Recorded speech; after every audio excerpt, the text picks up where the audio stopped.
da série de livros de romances de Emmanuel, Renúncia, Francisco Cândido Xavier, pelo Espírito Emmanuel.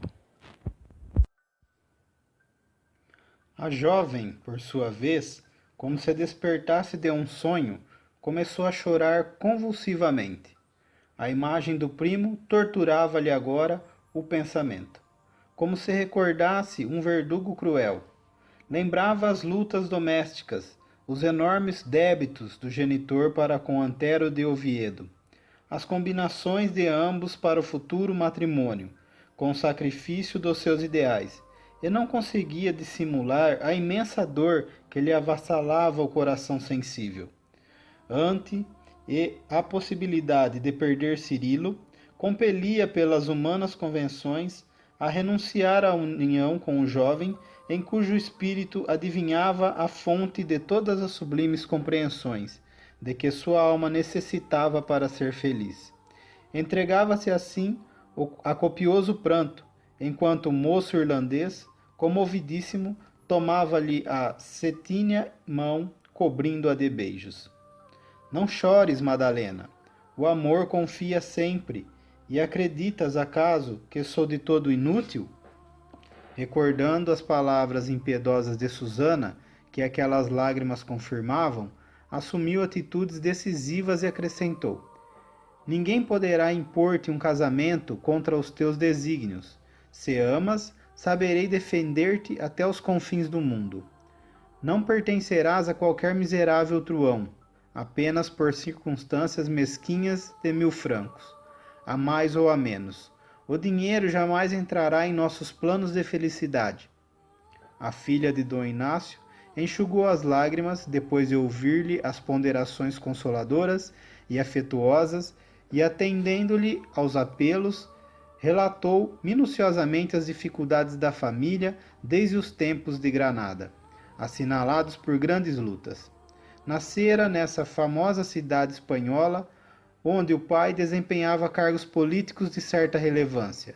Tivera uma infância risonha, mas desde a fase dos primeiros estudos, vivera quase que absolutamente reclusa num convento de Ávila, onde o genitor procurava enriquecer-lhe os dotes intelectuais.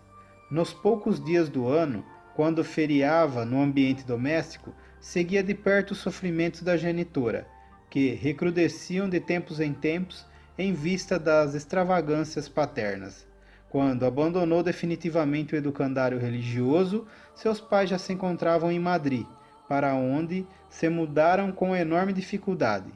No vórtice de acerbos tormentos morais, sua mãe encontrara arrimo único em Antero, sobrinho do marido, criado com toda a dedicação e ternura maternais. Seus pais haviam adotado o rapaz de pequeno como próprio filho. Antero era um homem de psicologia difícil, em virtude dos sentimentos condenáveis que sabia dissimular com habilidade, mas que, em sua ausência nos estudos e nos desvios constantes de seu pai, apresentava dotes apreciáveis aos olhos de sua mãe, de quem se fizera sustentáculo e consolação. Permaneciam em Madrid, completamente arruinados, quando o casamento da filha de Felipe IV com Luís XIV deu ensejo a que o genitor e o primo se colocassem otimamente em funções de natureza política. Desde 1660, estavam em Paris cheios de esperança numa vida nova. Dom Inácio, no entanto, não conseguira permanecer no cargo senão por alguns meses, porque se incompatibilizara com a corte, em vista da sua crítica franca aos atos de sua majestade. Leal amigo da infanta espanhola, não conseguia suportar calado as humilhações penosas infligidas à rainha, que se socorria da religião com santificada paciência, de modo a tolerar e esquecer os desvarios amorosos do real esposo. Ciente dos seus firmes protestos, o soberano demitira-o do cargo e Antero de Oviedo só foi observado em suas obrigações remuneradas por influência dos amigos de Maria Teresa, que lhe mantiveram os proventos com alguma dificuldade. Havia quase 2 anos, a família vivia a expensas do rapaz, não obstante a tristeza que semelhante situação lhe causava. Seu pai continuava Madalena de olhos molhados. Era um generoso coração, mas alimentava inveterada paixão pelo jogo. Tal obsessão acarretara o desbarate de todos os bens que possuíam e, após lamentáveis aventuras, nada lhes ficara do passado feliz. A genitora resistira heroicamente aos reveses da vida, mas sofria agora do coração, passando os dias na expectativa angustiosa da existência que se extingue e da morte que se aproxima. Mademoiselle Villamil fez longa pausa a fim de enxugar as lágrimas abundantes, enquanto Cirilo acariciou-lhe a mão comovidamente. Em seguida, evidenciando grande embaraço por ver-se constrangida a versar tão delicado assunto, começou a falar com mais enleio dos propósitos paternos de casá-la com o primo, e contou que este, por vezes, já lhe havia falado de amor, ao que se esquivava ela, sempre com enorme repugnância. Alimentava o desejo ardente de lançar-lhe em rosto a negativa formal, com o desprezo que essa união lhe inspirava, mas continha-se a custo, considerando o reconhecimento da mãe enferma e a situação do pai, que devia ao pretendente alguns milhares de francos. Nesse interim, o jovem Davenport, mal disfarçando o ciúme que o devorava, interpelou-a, exclamando: Mas teu pai, a quem consagras tão grande veneração, teria coragem de vender a felicidade da filha por um punhado de miseráveis escudos? Não creio, disse a moça convictamente, demonstrando a sinceridade de sua confiança filial nos grandes olhos, onde esplendia a candura das suas 19 primaveras. Meu pai, apesar das estroinices, tem sido o meu maior e melhor amigo. Cirilo guardou-lhe a destra entre as mãos com infinito carinho, ansioso por confortá-la, depois de alguns instantes em que o silêncio de ambos era mais eloquente que as expressões verbais. A jovem Villamil, como se fosse arrebatada à longínqua impressão do passado, perguntou inesperadamente: Cirilo, acreditas nos adivinhos? Ora essa, por que me perguntas? Exclamou intrigado. É que, ainda em Granada, disse Madalena com muita simplicidade, numa de minhas rápidas visitas ao lar, estava à porta do Alhambra com algumas colegas de estudo quando fomos atraídas por um ancião que lia o destino dos transeuntes interessados em sua estranha ciência. Atendendo à brincadeira geral, aproximei-me e dei-lhe a mão. Ele pareceu meditar um momento e falou: A menina é bem nascida, mas não é bem falada.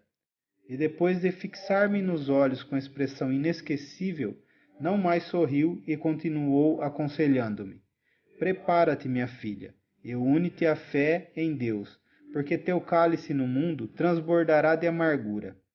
Não vivemos apenas esta vida, temos existências várias e a tua existência atual é promissora de tempos afanosos para a redenção. Suas palavras me impressionaram a ponto de me fazerem chorar copiosamente. Senti enorme abalo e foi preciso que as amigas me reconduzissem à casa, onde fui compelida a acamar-me. E onde estava Dom Inácio que não repeliu o estúpido? Indagou o jovem Davenport bruscamente, contando-lhe a palavra. Meu pai ficou furioso e, depois de repreender-me severamente, tomou as providências devidas, mandando que o feiticeiro fosse levado ao tribunal da Inquisição, que lhe aplicou disciplinas por uma semana e o deteve encarcerado mais de 3 meses. Mais tarde, o geral dos jesuítas cientificou ao papai que se tratava de um peregrino demente, de origem egípcia, que penetrara o reino por Marrocos. E admitiste suas afirmativas? Interrogou Cirilo, evidenciando ansiedade por apagar qualquer resquício da impressão dolorosa no espírito da jovem. Apesar de muito impressionada, esclareceu Mademoiselle Villamil, não acreditei nos sombrios vaticínios, Mas não posso deixar de reconhecer que até hoje, Cirilo, minha vida tem sido tormentoso mar de preocupações infinitas. Tenho a impressão de que atingirei os 20 anos com um peso sufocante de velhice prematura. Depois de ligeira pausa, acrescentou: Não desejo fraquejar, deixar-me vencer pelos presságios de um peregrino desconhecido. Sinto-me forte na fé em Deus e estou convicta de que o poder celestial me auxiliará nas lutas humanas. Entretanto, um detalhe houve na conversação do velhinho que nunca poderei esquecer. É o que se refere a outras vidas. O destino está cheio de circunstâncias misteriosas. Nossa vida não terá recomeçado no instante de nascermos no mundo. Devemos ter existido em outra parte. Creio que temos amado e odiado, e o esforço em que nos achamos se destina ao trabalho de redenção das nossas culpas. Não me detenho em tais ideias, tão só por haver ouvido as advertências do adivinho errante, mas tenho tido sonhos significativos.